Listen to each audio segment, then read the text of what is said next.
Video kana share godhati tokkuma biraan naagaadha.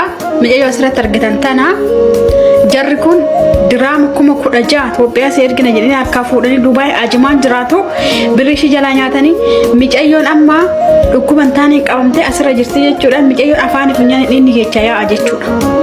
Baay'ee nama gaddisiisa. Ani kan na dhibu gaafi kan natti ta'u birrii diraama kana hunda maal godhi jettanii itti kennitu keessan kun raajidhuma kan bara kanaa bara. Birrii kana hunda namni kuma egaa akkuma dhageessanii obboloota koo waa tokko isiniif himaa yookiin immoo waa tokko isiniif qooduu barbaada. Innis maal seetanii yeroo baay'ee ijoolleen qarshii biratti kuustanii baay'istanii namoota hin beekne irraan ergitanii sirriitti of eeggannoo godhaa. Shama harka fuunee hordoftoota kabajamtoota chaanaal yuutuubii jalatti argamtan jirtuu bakka jirtanitti nagaan waaqayyo isiniif haa baay'atu jecha. Egaa akkuma beekamu mucayyoon tun dhugaa dubbachuu fi ishee caaltuun sheerii gootee tuni beektanii akka malee dhiigni funyaan ishee keessaa gadi jigaa maalirraan kan ka'e aararraan kan ka'e jechuudha. Afaanii fi funyaaniin jechuudha. Diraama 16,000 jechuun birrii asii birrii baay'eedha. Kanaafuu kan waggaa tokko ta'uu danda'a. Kan takkaatuyyuu akka baabii malee gaafa baddu baay'ee tokko nama guba. Kanaafuyyuu Dubaay kanatti yeroo baay'ee dhugaa dubbachuu fi attuu haadha manaatii fi abbaa manaa ta'anii kan jiran keessattuyyuu dhugaa dubbachuuf leebdota biyya kana keessatti jechuudha. Biyya Dubaay kana keessatti. Kanaafuu akkanuma jettanii birrii keessan of biratti qusadhaa. Yeroo ammaa kana immoo birriin iyyuu gadi bu'ee jira. Birrii 3,000 isaayyuu dhugaa dubbachuuf ani biyyaansi beektanii birrii baay'inaan ergeetu yoon beeku. Maaliif nan shakka namoonni amanuyyuu nan shakka jechuudha. Namoonni beeku namoonni gaafachuu danda'uyyuu birrii gaafa itti kennu baay'ee tokkoon shakkaa jechuudha. Kanaafuyyuu sim jettanii namoonni beekneen birrii keessan hin shawwadaminaa, hin nyaataminaa birrii kana hunda. Kanaafuyyuu immoo obboleetti keenyas immoo dafqa ishee rabbiinaa barbaadu fi hin qabama. Namni rasiitii akkaantii isaatirratti erge santu qabuu danda'a. Kanaafuu immoo namoo ani isiniin jedheetiin ture. Gisee dallaalaa nama hin beekne ID isaa irraa fuudha. ID isaa yoo qabaattan bakka barbaaddanitti yoo galeen alatti biyya kana keessa taa'ee inuma qabama. Kanaafuyyuu ID isaa irraa fudhadhaa gisee qarshii ergitanii jechuudha. Anna akkasii ijoollee baay'eedha kan akkanatti nyaatamanii biyya keessatti illee asitti illee gaafa ergitan sirriitti sanii qaaqee godhadhaa. Birrii sim jettaniituma nama beekne irraan ergitaniitoo ganaa hin boo'inaa. Maaliif duraaf dursitanii of eeggannoo gochuu qabdu waan ta'eef. Of eeggannoo gochuun immoo mataa keessaniirraa ka'a. Kanaafuu biyya kana keessa jiraannan jechuun yoo hin dhaqu ID isaa yoo qabaattanii rasiitii yoo qabaattanii jechuun yoo hin deemu jechuudha. Xaffartanii irraa fuutu. Seerri biyya kanaa immoo dhugaa dubbachuuf baay'ee cimaadha. Kanarratti jechuudha. Keessattuu qarshii yoo fudhatee biyya ba'een alatti hin qabamaa jechuudha. Namni waan namaa nyaatu yoomiyyuu hin sifaa'u fi hin milkaa'u ni beektu. Hojii irmattuyyuu hojjetee hin milkaa'u jechuudha. Kanaafuyyuu waan nama rabbiin nama lagatu nu haa taasisu.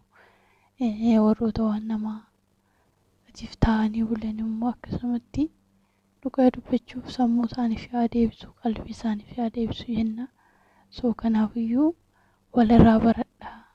Sim jettaniituma bakkuma hin taanetti qarshii keessan ergitanii amma na nyaatamne jechuudhaan duratti namni kun akkamitti irraa fudhachuu danda'a? Nama kana akkamiin ragaa maaliitiin irraa fudhachuu danda'a?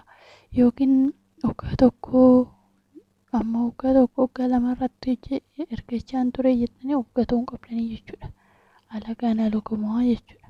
Kanaafuyyuu ani wanti isinii dhaamu yoo jiraate isa kanaadha.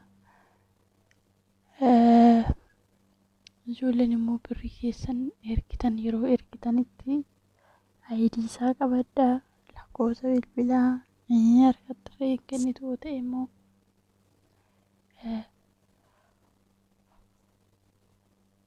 taargaa makiinaa inni ittiin dhufee sanii isa qabattaniitu isaan gaafachuu dandeessu jechuudha. Kanaafuyyuu biyya kana keessa ta'e taanan eechumayyuu hin dhaqu. Biyya kana keessa taanan jechuudha. Biyya biraatiin walitti aayidii irraa fuutan taanan wanta ittiin gaafattaa ragaa qofa qabaadhaa malee hattuun asitti hin qabamti jechuudha.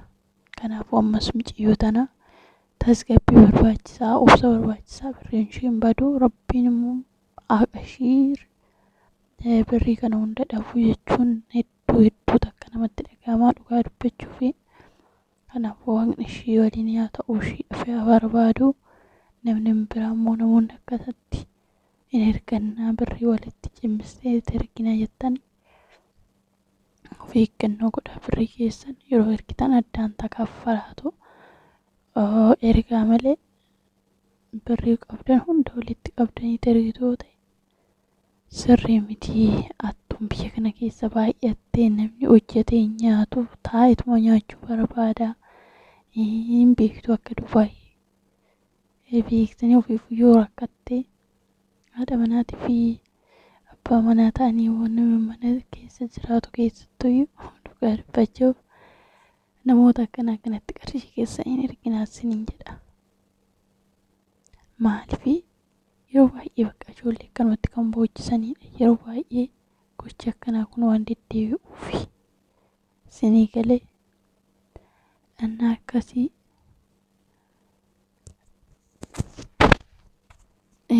warroonni immoo birrii nama ministeeriin sababii inni gadi bu'eef illee hin beekne gara malee gadi bu'eetii jira jechuudha.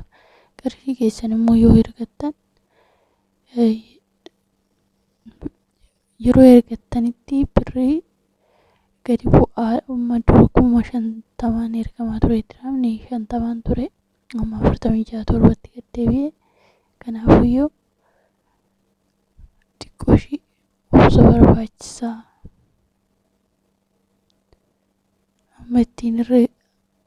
Amma ittiin ergamummoo beektanii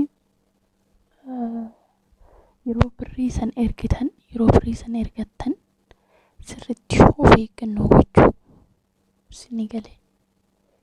Amma birrii bakka tokkotti dirhama 16,000 obboleessa kiyya moo maatii kiyyattan erga seetee kan kana hunda ergite mucattiinuu dhugaa dubbachuuf hundee alagaatti birrii kana hunda ergitaa naati. Akka walirra sii bu'uuf yoo barbaadde addaan fuudhitoo ergi.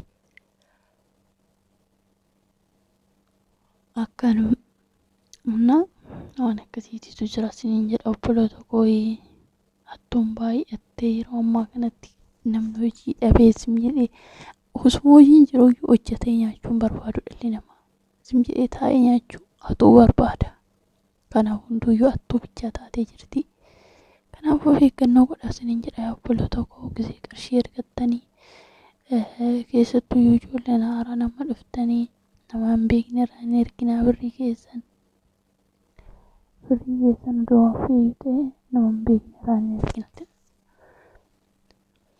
Kanaafiyyuu ijoolleen guutan amanamtootaan ta'an kan qarshii namaa hin barbaanne hin jiru jechuudha.